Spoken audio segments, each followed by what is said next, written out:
Okay, let me squeeze in here, please.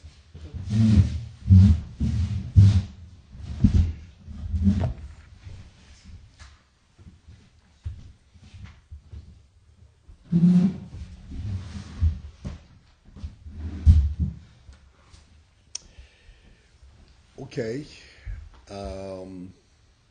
As usual, we base our talk on the Parsha of the week, and primarily based also on the Sichas from Rebbe.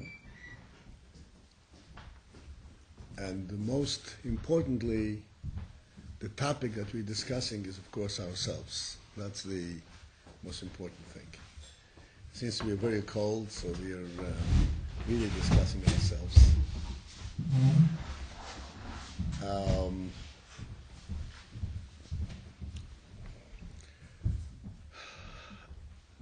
In today's Parsha, Sheminy, you already learned that the Mishkan had already been inaugurated. Everything was in place. The Mishkan, the Kohanim, and everything else. And as a matter of fact, this Chumash Vayikra, has, as a second name, is called Teras Kehanim. The Torah of the Kohanim. Kohanim, we know, is, for amongst the Jewish people themselves, they were singled out as the holy tribe.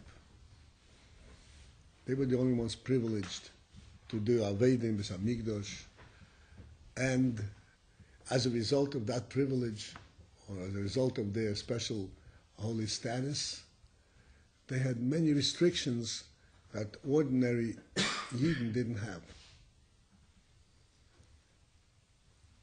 They're not allowed to become Tomei, they're not allowed to go to a cemetery, they're not allowed to participate in a funeral inside a house, they're not allowed to marry freely like a kosher girl, but a divorcee or something like that. There were many restrictions.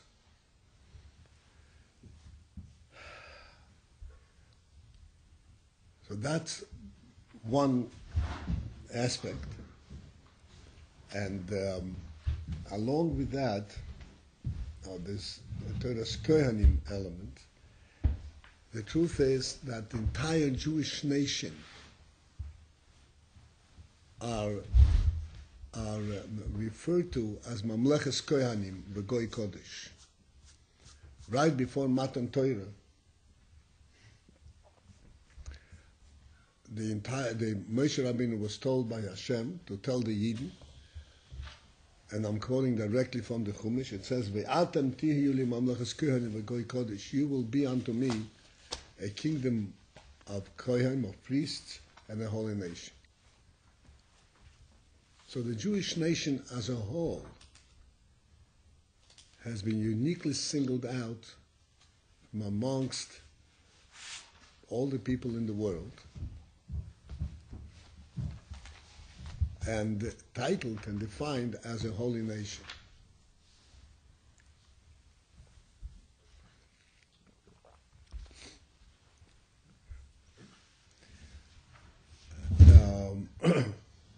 As a result of this special status, there are many laws associated that with Yidden that apply to Yidden only. And it's interesting to note that these laws, we're not talking only about do's and don'ts. In other words, restrictions, what a Yid is allowed to do, what he is not allowed to do, but even aspects of purity, of Tumah and Tahara. For instance, you know that when you wake up in the morning after a night's sleep, you have to wash Negelwasser. Right? Everybody knows this, right? Negelwasser, 6 times over. This Negelwasser element is very important. And the Zohar speaks about this very, very seriously. That after you sleep, there's an element of impurity that's left on your fingers, and if you don't wash your hands, you carry this impurity with you wherever you go. You touch food, you so to speak, contaminate your food, you touch whatever, your garments and so forth. So the halacha is that one should try his best to avoid any activity without washing nagavasa. Not even walk 4 cubits, 4 amas, before washing nagavasa. That's what's in Shulchan Aruch. And today, Baruch Hashem, this is not a problem. In the olden days, this was a problem because water was not that readily available. To get water, you had to go to Midtown to fetch some water in a bucket from a pump, from a public pump. Anybody knows about it? You do know about it. Huh? You never had to do it yourself. I personally, as a child, I didn't do it myself. I was too young, but we had water in Tashkent, for instance. We had water from a pump, from a public pump. Everybody had a huge pot of water in the house, and the use of water was rationed in a certain sense because it was a big effort to get water. There were water carriers. You heard of the word water carriers? Water carriers, people who would get paid for bringing water into the houses.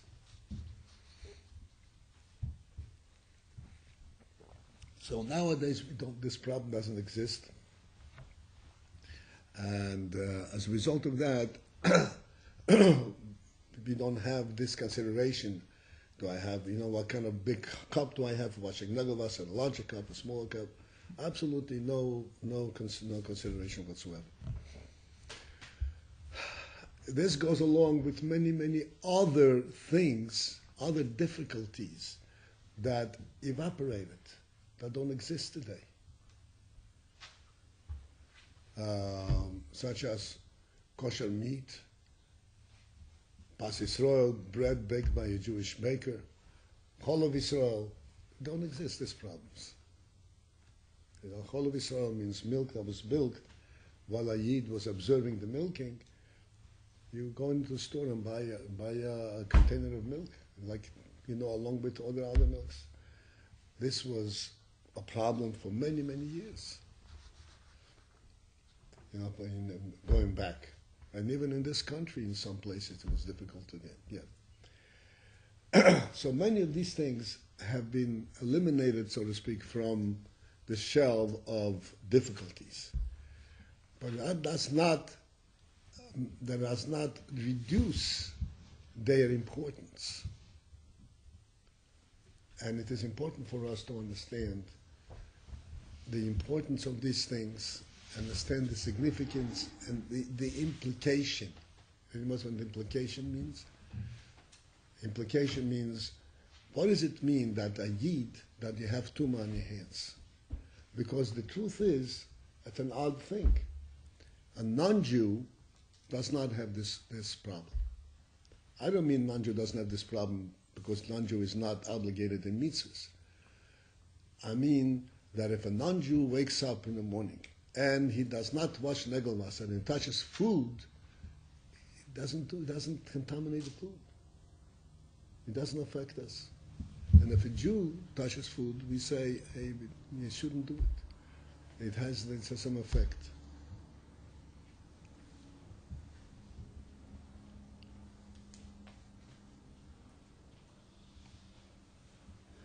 And all of these halachas of tumah v'tahara, of purity and impurity, and how you go about to purify something that is not pure, and all of these halachas are contained in this Sefer Vayikra, in this third book, which is also called Teras Kohanim, because this pertains not only to Kohanim per se, to the Kohanim tribe, but it pertains to entire Jewish people, because the entire Jewish people are Kohanim in a certain sense.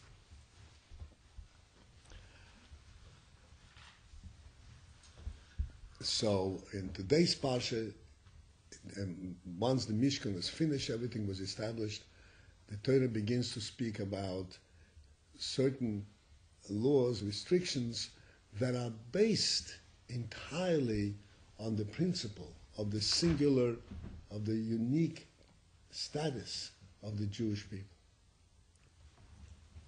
And it begins with the restrictions as to what animals are we allowed to eat. He says, this you'll learn, I guess it starts tomorrow, what animals are permitted to be eaten, what not. Animals and birds and fish and all kinds of different things. And then begins the union of Tumah with Tahara, and so forth. The entire Chumash talks about certain aspects of this nature. And there's a halacha that food that is prepared for human consumption, and I mean human, I mean for Jewish consumption, food that is prepared for human consumption can become tomei, impure.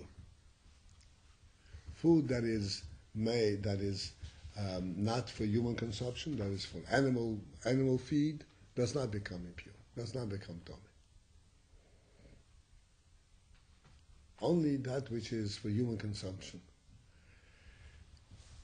And as I pointed out, the many things that are uniquely focused on it having to do with the human being, and particularly with the Jew.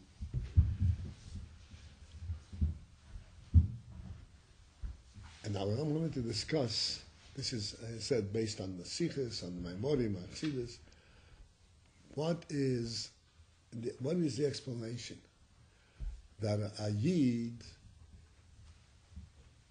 becomes Tomei? And like we said, Negel Wasser is a very important thing for a Yid. And Lahadl for a Goy, it has no significance.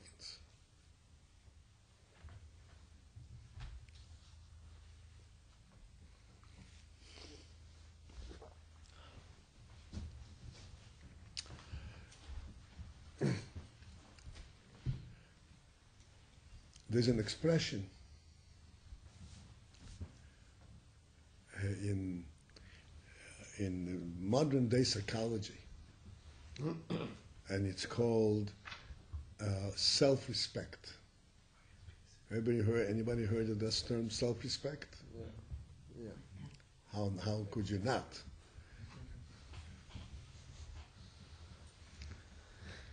All of psychology is based on self-respect.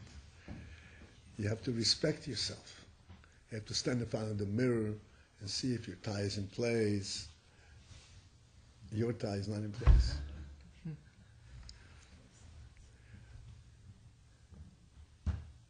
Okay, now we have to understand this concept from a Torah perspective, from a Jewish perspective.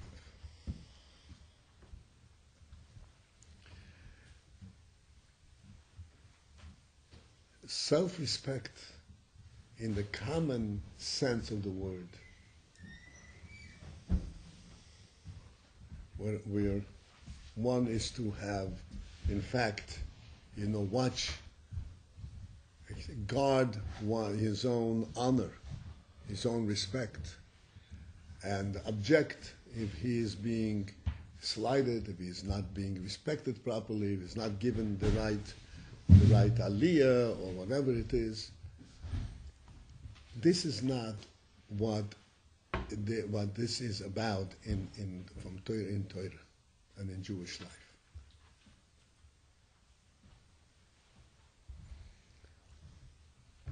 The whole principle of self-respect from a Torah perspective,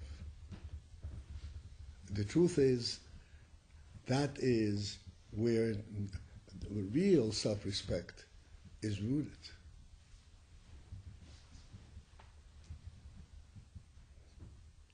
In the world, the self-respect element is entirely fictitious. You know what fictitious means? Fictitious. Fictitious means a fake. It's fiction. Because in the same mouthful that they could say you have to have self-respect, in the same mouthful they say, you know, your ancestor was a monkey. That's very respectful. It's honorable. Right? It's all artificial. And as a matter of fact, they respect the monkeys and respect the dogs and respect the cats and respect all kinds of different creatures. Right?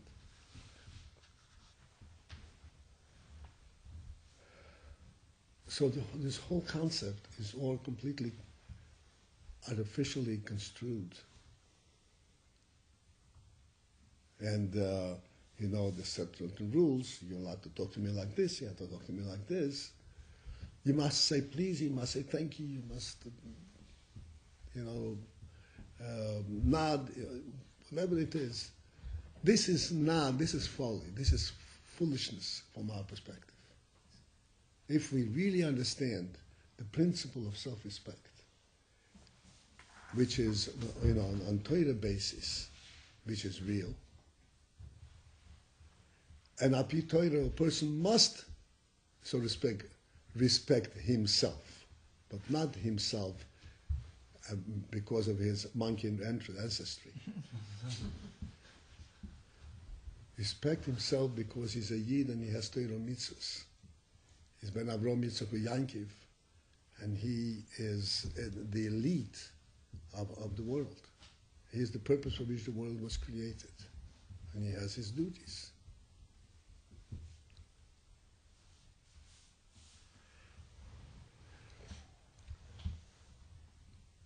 So the principle of self-respect, from a Torah perspective,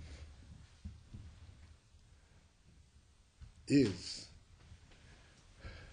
to realize that there is a great significance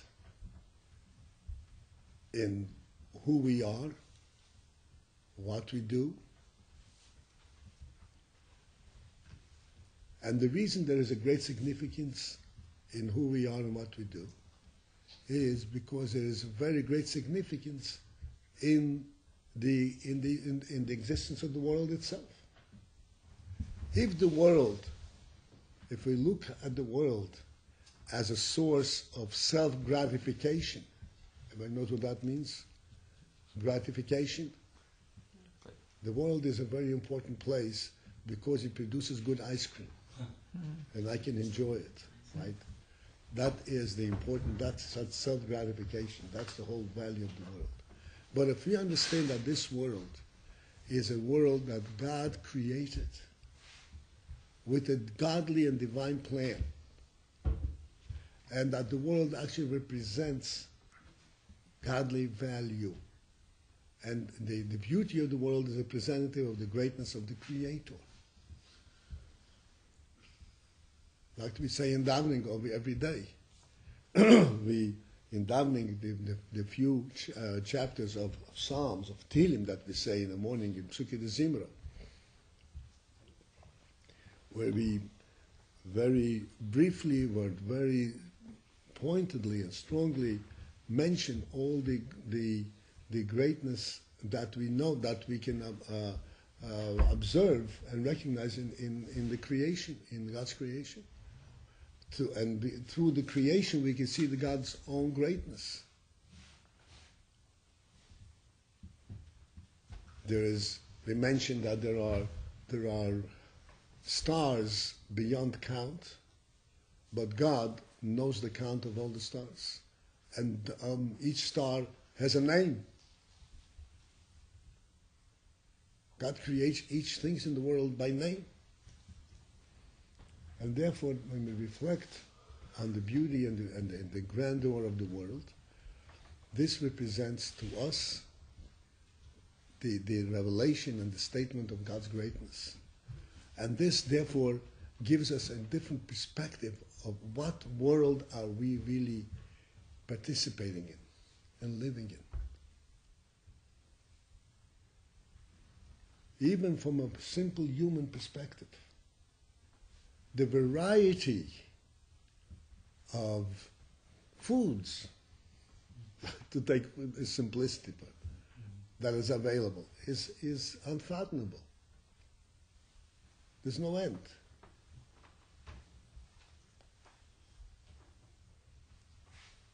It's a small world, you would think, you can measure it, and really it's an infinite world, because it's a godly creation. And it has all the elements showing the infinity of the world.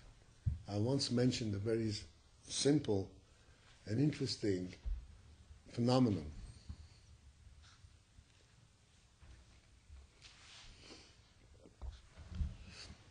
That we can all readily recognize and see, an unusual, super-worldly reality, greatness in the world.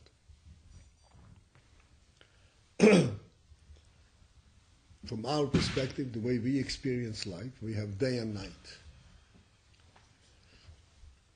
Day starts at a certain point and then progresses and becomes night. Then night falls and the night goes through and becomes night, becomes day. Which means that there's a cycle, and in the world everything is limited. The day is limited and the night is limited. One comes and one ends, and so forth. And then there are seasons. And there are seasons, right? We say 4 seasons. Actually, there are many more than 4 seasons. Each month, it changes gradually all the time. One flows into the other.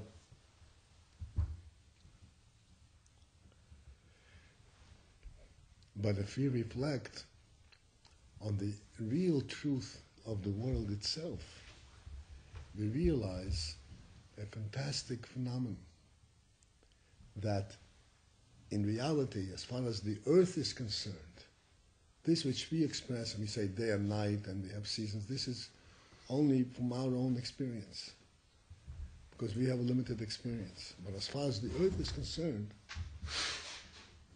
there is day and night, and summer and winter, and spring and fall, and every different denomination of day and night, of different times of day, and every different denomination of seasons exists on the earth at all times.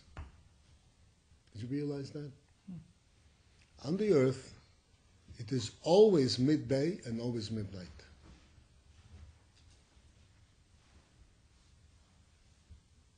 Always. By us it is now, whatever it is, 5 o'clock. There's a place in the world where it's 5 o'clock. It's 5 o'clock in the afternoon, 5 o'clock in the morning. Excuse me? Maybe China. Yeah, down in the, whatever, in the Pacific, and that makes no difference. There's a place in the world that is always the opposite of the time that you have. Exactly the opposite, 24 hours difference. And this is true regarding every aspect. It's always summer on the earth, and it's always winter. Always midsummer, always midwinter. And of course, all denominations in between. Which means that there is an element that is demonstrated in the world that is really not definable, not limited by time and space. It doesn't really change.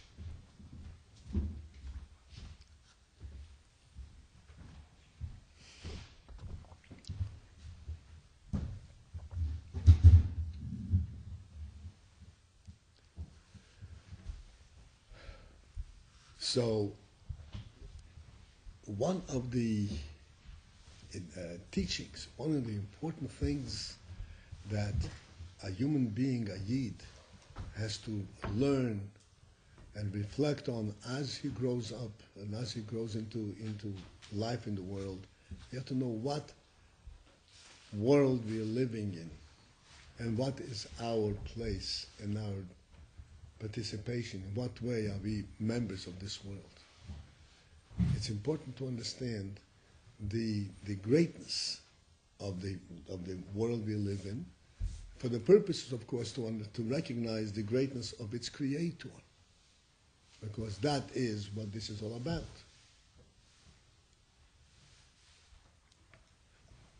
This is the uniqueness of the Jewish people. I explained many times that Avraham Avinu, what was unique about Avraham Avinu? Avraham Avinu, the Medrash says that he went out and he was doing what one may call, by today's terminology, scientific research. He's trying to figure out what is the world about. And he was paying attention to all the things that are happening in the world. The sun rises, the sun sets. What's going on? What makes it rise? What makes it set? What makes it all of that? And he was living in those days amongst idol worshippers, and they all had their answer. This idol makes it day, and this idol makes it night, and this idol makes it summer. This idol makes it winter. The different kind of powers and so forth. And Avraham Avinu, in his profound wisdom, realized that this is all falling, this is all false. There's only one truth. That the world itself is really an insignificant place, but for its creator. And he realized that there is one creator that keeps the world going. And he is the one who makes it all happen, all the various changes in seasons and day and night. And the important point to understand, from which we'll understand who we are and how we are set aside from the rest of the world. After Avraham Avinu came to his conclusion, to his realization that there is one creator and one ruler in the world who continues to watch and continues to make the world go,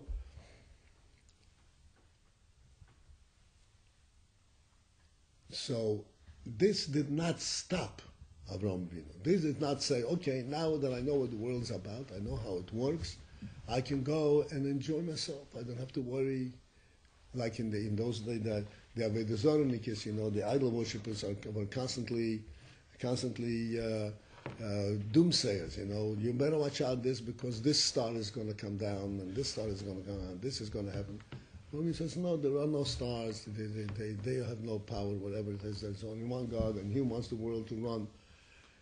So how did this change his life? This changed his life. He's changed it. He's completely perspective. His total perspective. He says, your purpose on this earth is to serve the Creator, not to be worried about the world. The purpose, this is what the world represents. The world doesn't represent itself. It represents the grandeur and the greatness of the Creator. When we realize that you live in a great world that God Himself created, and that you are a member in this, and that you have a mission therein, that gives you an element of self-respect. It means your life is really has a worthy cause. It's not, God forbid, to be wasted. It's not just, people say, oh, what's in life? You eat, you sleep, you go to work, you eat, you sleep, and go to work. What's going on? So that way you can certainly lose your self-respect, because there's no purpose in the whole thing, in your whole effort. But when you realize how profound and great is, in fact, the purpose and the effect of your activity, and what membership card you're carrying. You're a member of Mamlechas Kehanim V'Goy Kodesh, you're a member of this nation of priests and a holy nation.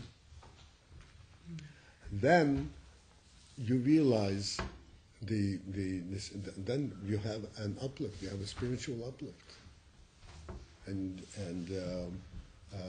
You have what is called self-respect. It doesn't mean respecting the self. It means respecting the life that you are living and the purpose for which you are living. This is self-respect.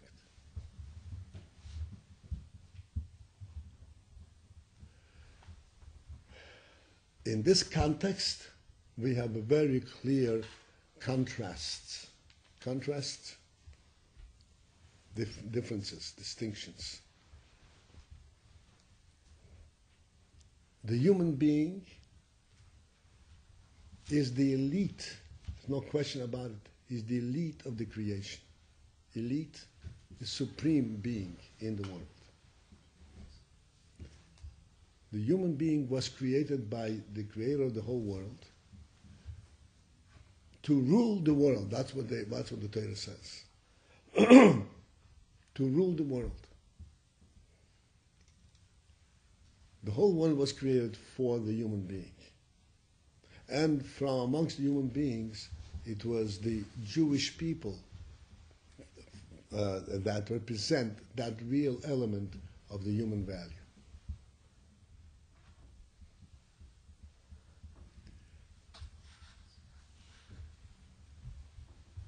You know, I made you, in the past, focusing on this following very simple phenomenon.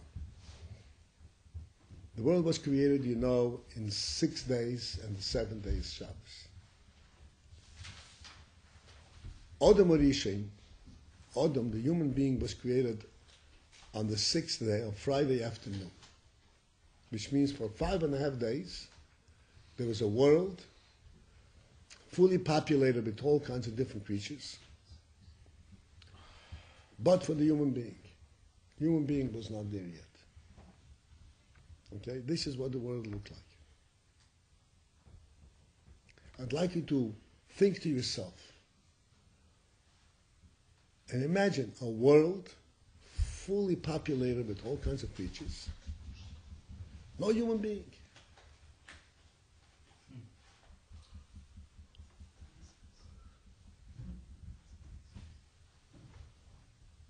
Can you attribute any value to that world? Can you imagine what does this world stand for? What does it represent? What does it mean? What's going on? Everything is there. The trees are blooming, the flowers are showing off their beauty, the butterflies are flying, the birds are chirping. Everything is going on. Tell me, what's going on? Zero, right? There's no sense, no purpose. Then came Adam Orishin. Adam Orishin was created. The second half of the 6th day. And all of a sudden, the whole panorama changed. And everything assumed some kind of a value, some kind of significance.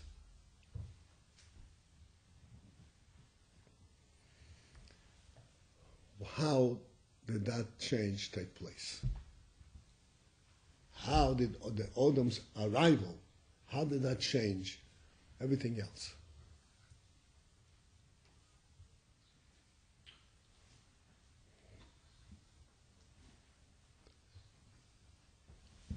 Now,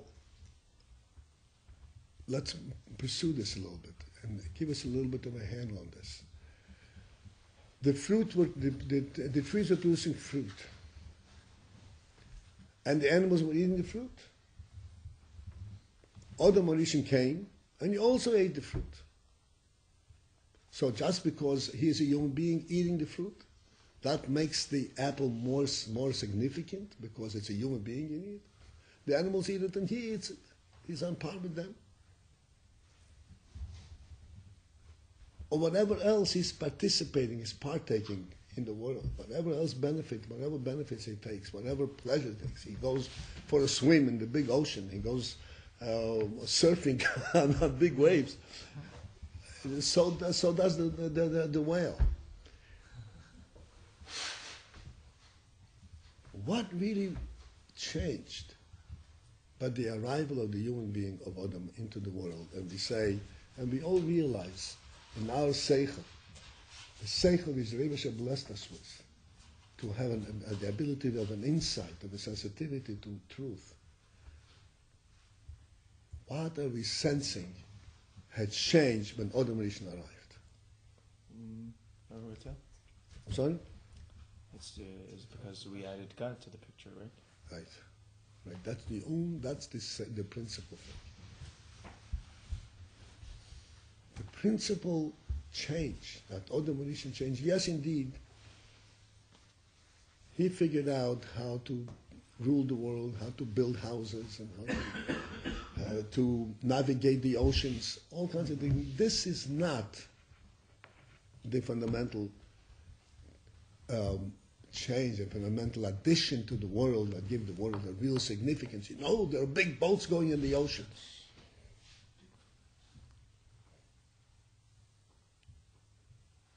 That is not what changed. What changed was that there's this human being with this intellect who got up and he looked around and immediately saw, you know what this world is? What this world represents? It represents God's glory. This is there's a reality to this. It's not just seasons come and go.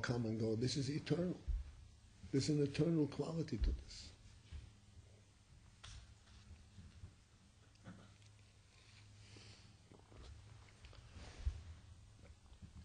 So that the principal value that the human being brings to the world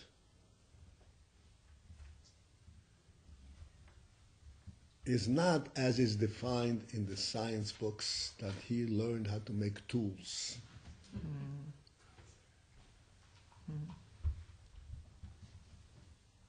It is that he recognized the truth of what the world is about and what life is about, and who is the real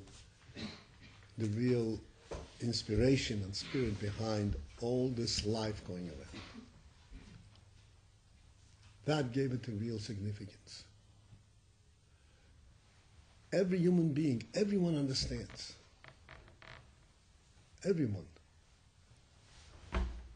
as a human being, understands that human life is infinitely, incomparably superior to the life of anything else. Although some blind scientists say, no, what's the difference? He is a monkey, he's a more developed monkey, so what's a big difference? And they lose completely perspective, completely, totally. But as a human being, everybody understands, no, this is not the same thing. This is not the same thing. You don't have to be, so to speak, religious to know that to take the life, God forbid, of a human being is a capital crime. Everybody understands that. Why? Because this, like it says in the Torah, B'Tselem Elokim also as Adam. The Adam, the human being, represents a Tselem Elokim, the godly form, the godly representation. Why? Because he has this intellect. Because what is intellect? Intellect is his ability to look beyond the facade, beyond the superficial, and see what's real, man. What's the reality of it? What's the truth? What it stands for? What is the life of it stand for? And of course, as I mentioned before, amongst the human beings themselves, the real element, the godly element that followed through all generations is in the Jewish people. The Jewish people, they have been granted this godly soul, as you learned in Tanya. And the godly soul means that you have a cognizance and a sense of godliness, of pure godliness. Even though we live in a physical world, we still have to eat and sleep, and we still can be lazy, we still can get angry, all of those things. But there is also that element, that superhuman quality, when we recognize that there is a truth beyond world. This is the godly element, the godly spark that's in every Yid.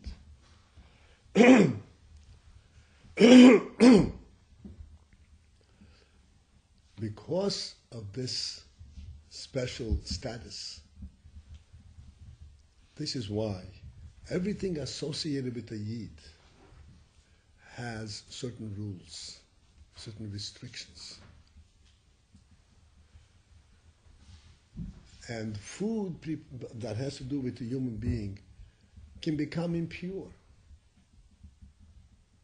Food that has to do with animals cannot become impure. This does not have, so to speak, the godly spark in it. But that which has a godly spark can become impure because of this godly spark in it. A Yid can become impure. A Yid has to go to mikveh. We all know we go to mikveh probably daily, or at least certainly once a week. Everybody goes to mikveh because a Yid has to be toher,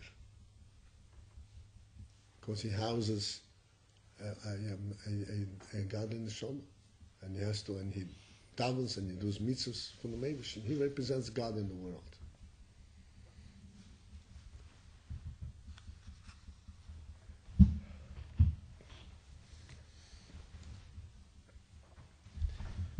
Just to illustrate a certain point, again, very tangibly, so we can have a point of reference. The way the animals are built, the animal body is built. The head and the tail are basically on the same level. Right? That's basically the way, and then it works on fours, and then the head and the tail are basically on the same level. The human being is distinct amongst all creatures in the world. That his head there's no parallel to his head. His head stands up above everything. And we discussed it many times. It's almost unnatural the way he stands. Because it's not physiologically explainable how he stands, The animal stands with the same logic as a table stands. 4 legs. The table stands, the animal stands. The human being stands like straight up, and you know how well he stands. But the human being can perform the acrobatics that he can do with his stance is unbelievable. How is that? So I explained, because the human being is primarily not his body or his belly, is his mind. He is held up by his brain, by his spirit. When we stand on the ground, is just to have a, so to speak, a footing. But this is not what's holding us up. What's holding us up is the spirit, the neshama spirit. This is what gives us balance. It's our brain that's holding us up. The human being is a creature unique, totally unique. And this is what gives the world its real significance, gives it a sense of reality, a sense of meaning and purpose.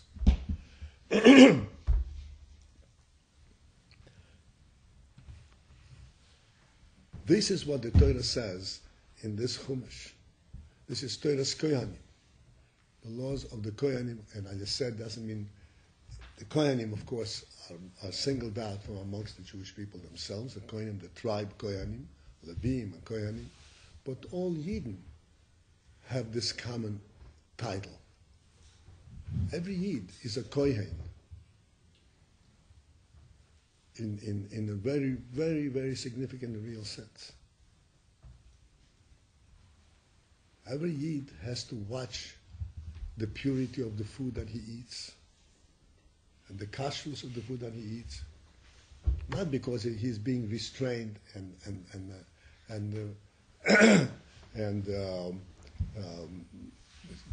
put through suffering, but because he is this elite creature. He has this elite status.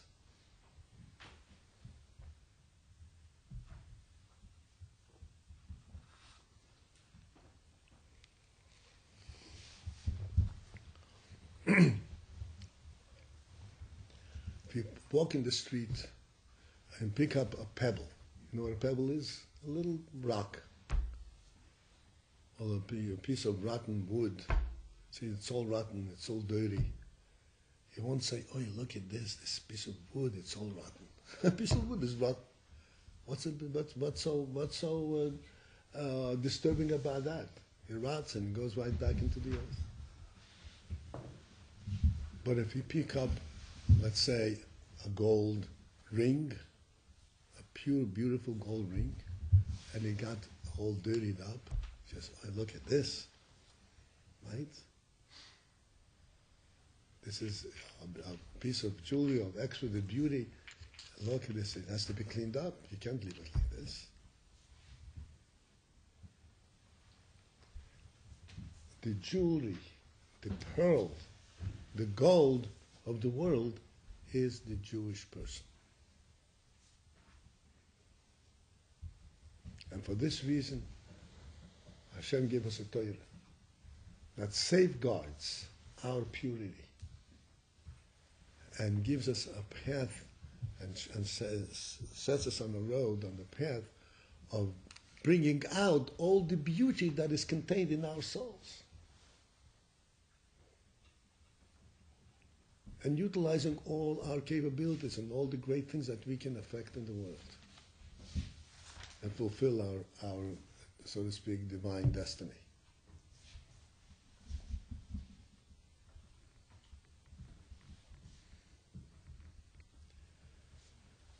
This is the principle of self-respect from a Torah perspective. Please understand, if any one of us says, who am I? Doesn't matter. My shirt is dirty, my pants is dirty, my whatever it is, makes no difference. Who am I? Or I eat food unwashed, or without proper preparation. I just want to give you a little example, a little insight. Historical, we don't have that kind of people too much today. But really, out of principle of self-respect, a Yid, the Gemara says, "Ha'echel bashuk doime lekelev." A person who eats in public, especially standing up, walking, he's like a dog. The Gemara says, doime lekelev. So, I don't want to insult anyone because it became so rampant, but just want you to understand. It's not respectful to a human being, to a Yid, to eat standing up, certainly not to eat walking around.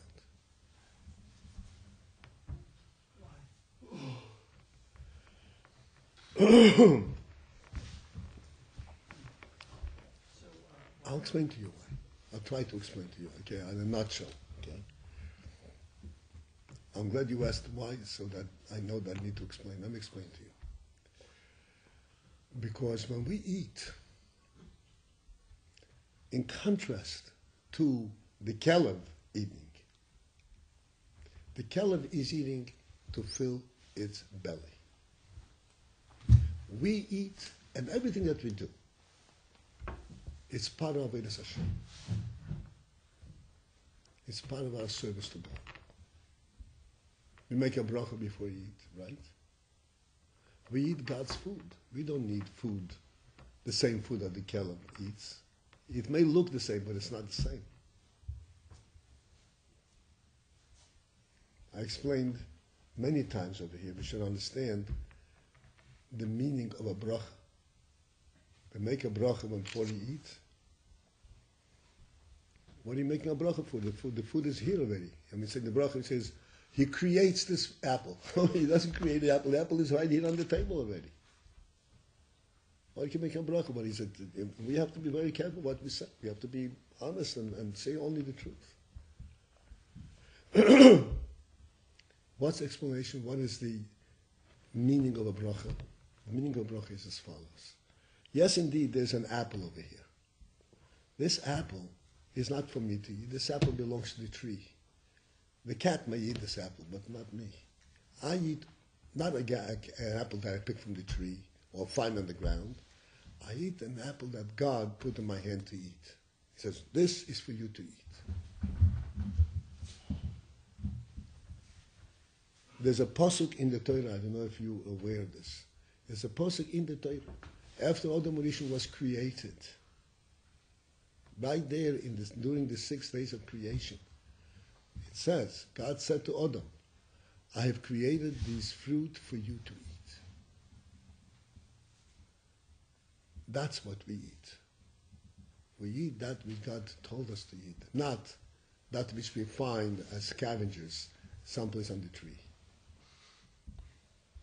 You understand? And this is what the bracha is. The bracha says, okay, God has now created this apple, made out of this apple food for me.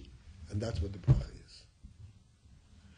So, as in everything that we do, we are doing something of great significance. Even if you eat a candy, a human being, you're allowed to eat a candy. And I hope you enjoy it. But I want you to understand that we don't eat it just for the sake of enjoyment. Every experience that we have, even in taste, that experience touches our intellect. And it gives us another sense, another opening up to on an intellectual level. The Gemara says, you learned in class, the Gemara says that a child, an infant, as he grows up, and his intellect grows as he goes. That's the main growing process. At a certain point in time, he begins to distinguishes his father and his mother from other people. It's called Tati Mani. The Gemara says, when does he get this intellect, this intellectual capability of distinguishing and identifying this is Tati Mani, after he tastes the taste of grain. It's called corn, but it's not. We don't mean corn. Here in corn means corn on the cob.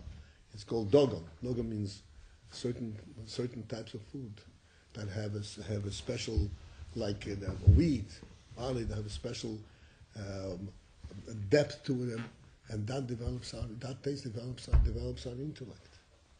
Everything that we experience has to do with our intellect, and this is why it's very important what we eat, because everything has an effect, either a positive or, God forbid, in other words, either it makes us more sensitive, or, God forbid, it makes us coarser and less sensitive. This is very, very important. I said, the center of the human being, of the Yid, is their brain. This is what identifies it. I explained also many times to illustrate this point that it's a really an odd phenomenon that a child, an infant, after it's born, it takes a child about a year to begin to stand up and try to walk or crawl. Right? Lahavdil, Elav Havdolas, a horse, a half hour after it's dropped, he begins to dance around. Right? He runs, jumps, a half hour. And if it doesn't, its mother gives it a kick. You know, it goes, come on, get up. Within a half hour, it jumps around. How do we understand this? This horse is so much more advanced to the human being. It takes a horse a half an hour to identify with that takes a human being a year and even more. Because after a year, the child is not able to run and jump. He's hardly moving. He takes a step and falls down. And he's so clumsy.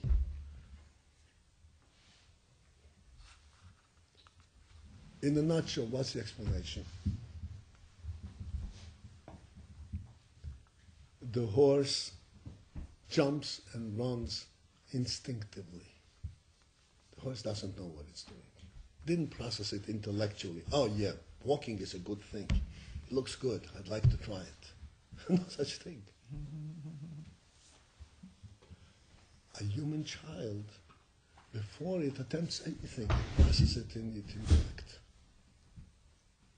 It observes, it thinks, and the intellect develops and says, oh yeah, walking is the right thing, I'd like to walk. By the time the child makes the first step, you know what kind of intellectual process it went through? It's a human being. He knows what he wants to do. He gets up, takes a step and falls down, and doesn't get up, gets up again and go weiter. No, I must make it over there. And it's much easier for you to crawl that distance. He says, no, I'm not crawling, I'm walking. You try to spoon feed a child. In Mitzvah Hashem, you're all going to have this frustration. You start to spoon feed a child. Right? And the child grabs the spoon, and 3/4 of it falls down on the floor, and a little bit comes, no, I want to feed myself.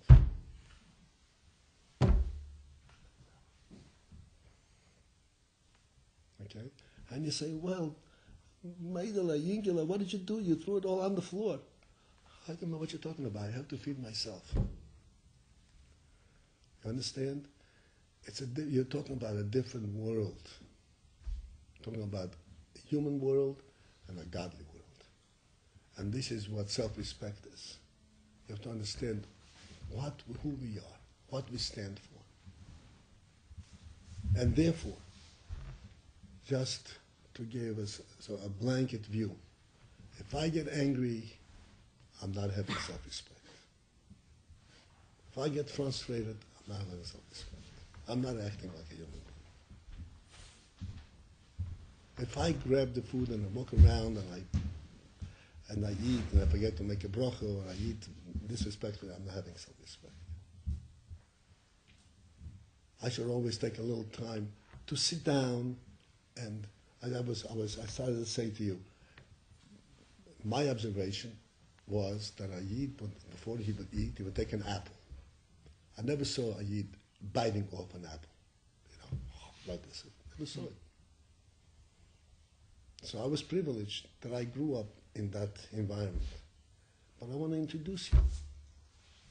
You don't bite from an apple. You bite from a piece that is approximately a bite size. Take a knife, you cut it up. So cut it up into quarters, into eighths, more or less a bite size. Because that's respectful.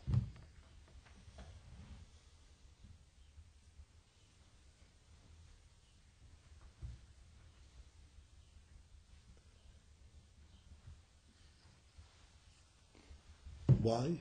Why do we need to spell respect? Because I said we are always representing who we are. At all times. And to top it off and to conclude, even if you do it, what's called B'chadr Chadorim, in your own private chamber, nobody's around, the effect of your actions is universal. Because it's the same world and the same God all over.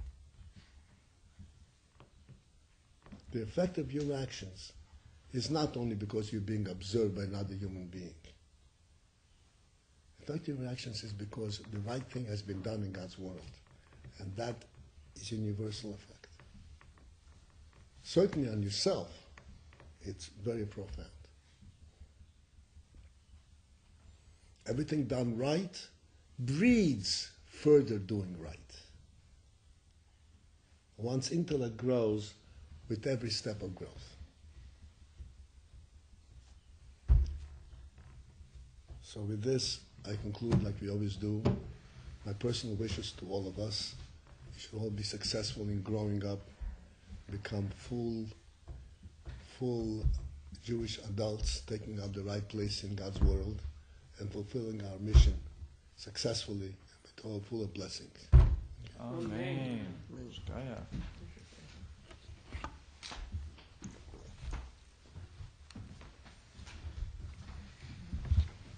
This is it.